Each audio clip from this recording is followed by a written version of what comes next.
आज मैं बताने वाला हूँ आपको प्रतिरोध की जोड़ने की विधियाँ।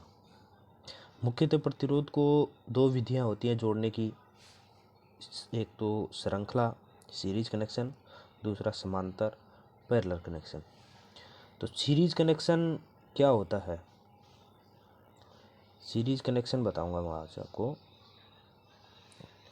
सीरीज कनेक्शन उसे बोलते हैं कि किसी प्रतिरोध का, जैसे एक प्रतिरोध है ये वाला,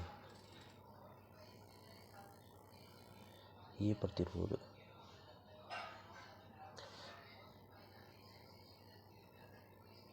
ये एक प्रतिरोध है और ये दूसरा प्रतिरोध है। तो ये पहले प्रतिरोध R1, दूसरा प्रतिरोध R2। तो इसका बिंदु ये बिंदु और इसका दूसरा बिंदु ये, R2 का पहला बिंदु, ये R2 का दूसरा बिंदु। तो सीरीज कनेक्शन कहते हैं कि एक दूसरे के सीरीज में, जैसे इसका लास्ट वाला सिरा इसके पहले वाले सिरे से यदि अपन जोड़ देते हैं तो ये सीरीज में जुड़ गया।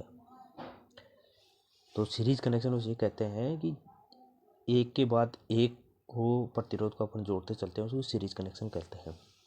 और इसमें सीरीज कनेक्शन में जैसे धारा का मान, धारा I का मान दोनों में बराबर होता है। जैसे इसमें I1 है, ये I1 धारा है और इसे I2 धारा है, ये इसमें I2 धारा है।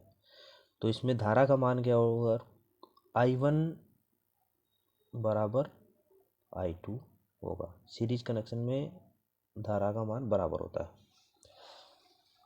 इसमें वोल्टेज का फर्क होता है। जैसे R1 में वोल्टेज अलग रहेगा और R2 में वोल्टेज का मान अलग रहेगा।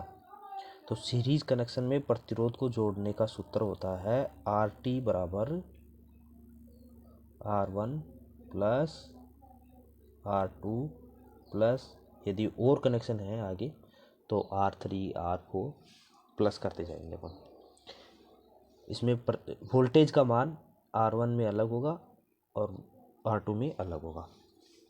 ऐसे ही समांतर कनेक्शन में, समांतर कनेक्शन उसे बोलते हैं कि एक ही बिंदु पर, जैसे ये एक बिंदु है, इसी एक ही बिंदु पर सभी प्रतिरोधों का कनेक्शन हो जाए, उसे पैरेलल कनेक्शन बोलते हैं, समांतर कनेक्शन बोलते हैं। जैसे ये प्रतिरोध है, ये हो गया, ये हो गया,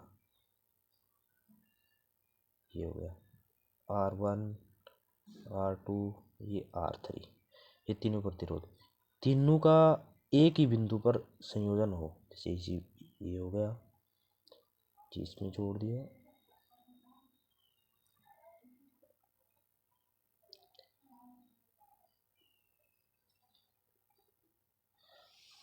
तो इसे बोलते हैं पैरेलल कनेक्शन। इसमें वोल्टेज सभी में समान होता है। पैरेलल में वोल्टेज, जैसे इसमें V1 वोल्टेज है, इसमें V2 है, इसमें V3 है, तो इसमें सभी में वोल्टेज क्या रहेगा? समान रहेगा। जैसे V1 बराबर V2 बराबर V3, वोल्टेज सभी में समान रहेगा और धारा का मान सब में अलग अलग रहेगा। और समांतर में प्रतिरोध जोड़ने का सूत्र होता है, जैसे यहाँ हो गया 1/RT बराबर 1/R1 प्लस 1/R2 प्लस, ऐसे ही चलते रहेंगे R3 R4 1/R3 1/R4, ऐसे ही चलते रहेंगे। और नेक्स्ट वीडियो में मैं आपको बताने वाला हूँ मिश्रित संयोजन।